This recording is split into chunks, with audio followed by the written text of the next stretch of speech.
आज 12 सितंबर है, दिन शुक्रवार। आइए जानते हैं बिहार की 30 फटाफट बड़ी खबरों को। और इस न्यूज़ को आप किस जगह से देख रहे हैं, हमें कमेंट बॉक्स में ज़रूर बताएं।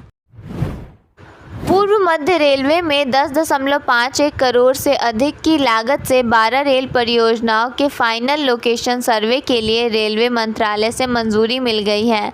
इनमें दनियावा बाईपास लाइन, आरा सासाराम दोहरीकरण, फतुहा के पास रेल फ्लाईओवर, पाटलिपुत्र फुलवारी शरीफ, पाटलिपुत्र दानापुर दोहरीकरण सहित अन्य परियोजनाएं शामिल हैं।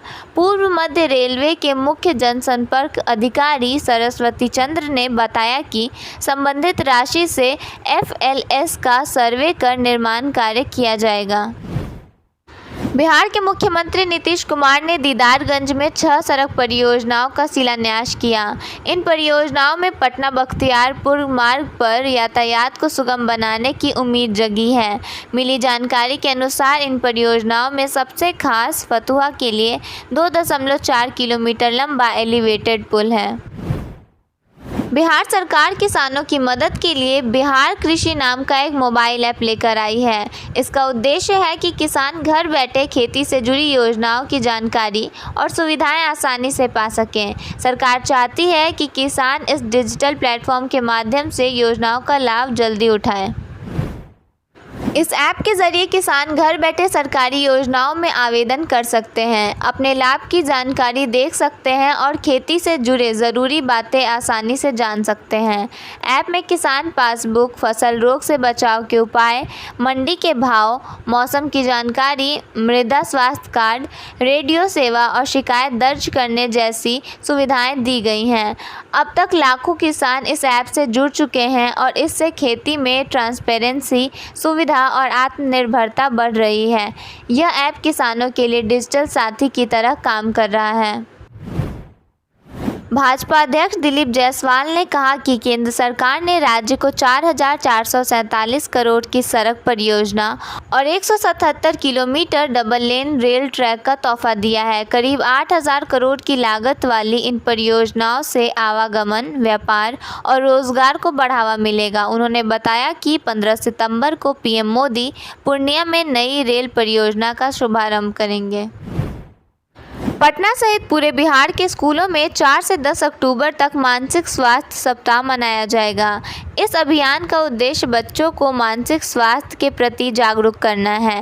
राज्य के 80,000 से अधिक स्कूलों में करीब 2 करोड़ बच्चों को मानसिक स्वास्थ्य से जुड़ी जानकारी दी जाएगी, ताकि वे अपने मन और दिमाग की देखभाल कर सकें।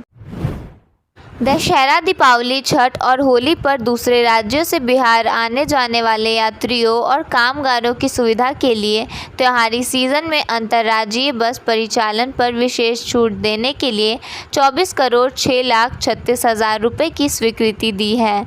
इसकी जानकारी बिहार के उप मुख्यमंत्री सम्राट चौधरी ने दी। पटना कोलकाता गरीब रथ को लेकर बड़ा अपडेट है। यह ट्रेन अब आरा जंक्शन से खुलेगी। कोलकाता गरीब रथ अब 13,127 और 13,128 से जानी जाएगी। हफ्ते के 3 दिन ये ट्रेन चलेगी। आरा से हर बुधवार, शुक्रवार और रविवार को शाम 6:30 बजे खुलेगी, जबकि कोलकाता से 20.5 बजे खुलेगी। बिहार में भागलपुर से दुमका होते हुए रामपुर हाट तक रेलवे लाइन की डबलिंग होगी। इसके अलावा पटना में फुलवारी स्टेशन से पाटलिपुत्र जंक्शन और दानापुर स्टेशन से पाटलिपुत्र जंक्शन तक भी रेल लाइन को डबल किया जाएगा। अब बिहार सरकार की मदद से किसान गेंदा के फूलों की खेती कर अच्छा मुनाफा कमा सकते हैं। सरकार ने गेंदा विकास योजना शुरू की है, जिसके तहत किसानों को आर्थिक मदद दी जाएगी। इससे कम समय में ज़्यादा आमदनी का मौका मिलेगा और खेती को आसान भी बनाया जाएगा। 1 हेक्टेयर पर खेती का खर्च करीब 80,000 रुपये माना गया है और इसमें 50% तक यानी 40,000 रुपये तक की मदद मिलेगी। बिहार के मधेपुरा रेलवे स्टेशन को मॉडल स्टेशन के रूप में विकसित किया जा रहा है। जानकारी है कि आगामी 15 सितंबर को नए स्वरूप में यात्रियों को समर्पित किया जा सकता है। अमृत भारत योजना के तहत लगभग 16 करोड़ की लागत से इस मॉडल स्टेशन का निर्माण किया जा रहा है। पूर्णिया सांसद पप्पू यादव ने पटना में राजद नेता की हत्या और सिवान की घटनाओं को लेकर नीतीश सरकार पर कानून व्यवस्था की विफलता का आरोप लगाया। उन्होंने कहा कि बिहार चुनावी मोड़ में भगवान भरोसे चल रहा है और राजनीतिक हत्याएं बढ़ सकती हैं। साथ ही उन्होंने विदेश नीति को कमज़ोर बताते हुए पड़ोसी देशों से बिगड़ते रिश्तों पर चिंता जताई। दुर्गा पूजा की शुरुआत जल्द ही होने वाली है। इससे पहले पटना जिला प्रशासन एक्टिव मोड में है। राजधानी में इस बार 4 सेक्टरों में बांटकर रावण वध कार्यक्रम होगा। सुरक्षा को लेकर पुख्ता इंतजाम किए जाएंगे। इसके साथ ही वॉच टावरों से निगरानी भी होगी। राजद नेता तेजस्वी यादव ने सुप्रीम कोर्ट का आभार जताते हुए कहा कि अदालत के एसआईआर में आधार को पहचान पत्र के रूप में मान्यता देना उनकी बड़ी जीत है। उन्होंने साफ किया कि राजद एसआईआर के खिलाफ नहीं है, बल्कि इसके लागू करने के तरीके पर आपत्ति है। यादव ने राज्य सरकार पर तीखा हमला बोलते हुए कहा कि बिहार में अपराध तेजी से बढ़ रहा है और मुख्यमंत्री और उप मुख्यमंत्री अपराधियों को संरक्षण दे रहे हैं। पटना को पहली बार वंदे भारत स्लीपर ट्रेन मिलने जा रही है। रेलवे ने पटना दिल्ली रूट पर इस आधुनिक ट्रेन को चलाने की तैयारी लगभग पूरी कर ली है। सूत्रों के अनुसार सितंबर के अंत तक यह ट्रेन पटरियों पर उतर जाएगी। खास बात यह है कि यह यात्रा महज 11.5 घंटे में पूरी हो जाएगी। पटना से ट्रेन रात 8 बजे खुलेगी और अगली सुबह 7:30 बजे तक दिल्ली पहुँचा देगी।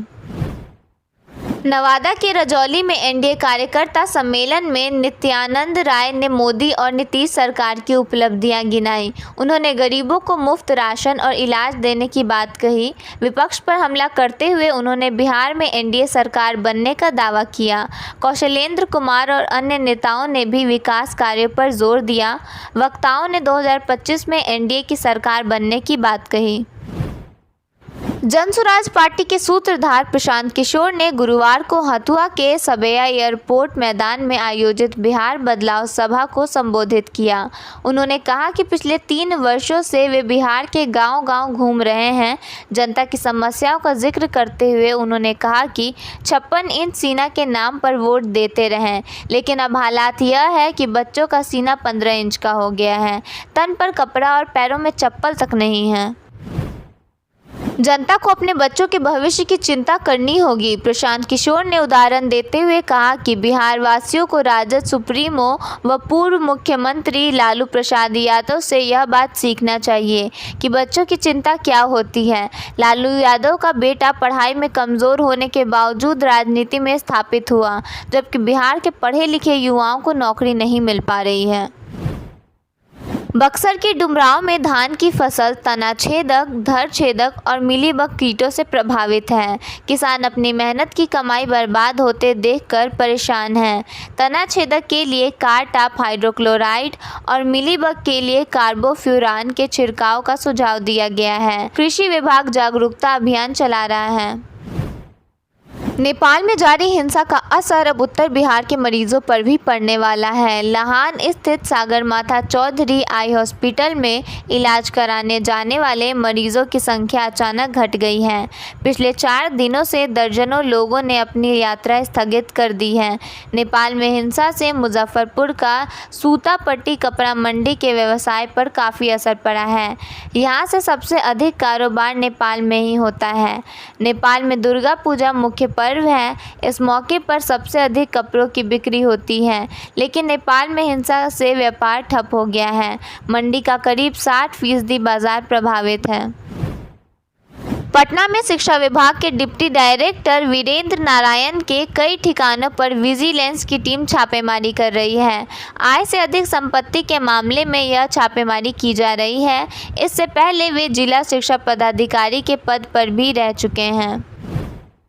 भारत नेपाल सीमा से नेपाल सशस्त्र पुलिस बल ने भारत में अवैध रूप से घुस रहे 5 विदेशी नागरिकों को गिरफ्तार किया है। सूत्रों ने बताया कि पूछताछ के दौरान गिरफ्तार विदेशी नागरिक कनाडा, बोलीविया, उत्तरी सूडान और मोरक्को के रहने वाले हैं। बिहार के गोपालगंज से एक चौंकाने वाला मामला सामने आया है, जहां ऑनलाइन गेम में 2 लाख रुपए हारने के बाद एक युवक अपनी किडनी बेचने के लिए डॉक्टर के पास पहुंच गया। इंस्टाग्राम पर एक विज्ञापन देखकर डीबीजी नामक ऑनलाइन गेम खेलने लगा। इसी गेम की लत ने उसे कर्जदार बना दिया और कर्ज से मुक्त होने के लिए उसने अपनी किडनी बेचने का फैसला लिया। हालांकि डॉक्टर की सूझबूझ से वह ऐसा नहीं कर पाया और उसके परिजन उसे अपने साथ ले गए। पटना पुलिस ने हाथीदह थाना क्षेत्र में एक खाली पिकअप को चेक करते हुए लाखों की अंग्रेजी शराब बरामद की। पिकअप में तहखाना बना था। मौके पर 2 तस्कर गिरफ्तार हुए जो शराब झारखंड से बिहार ले जा रहे थे।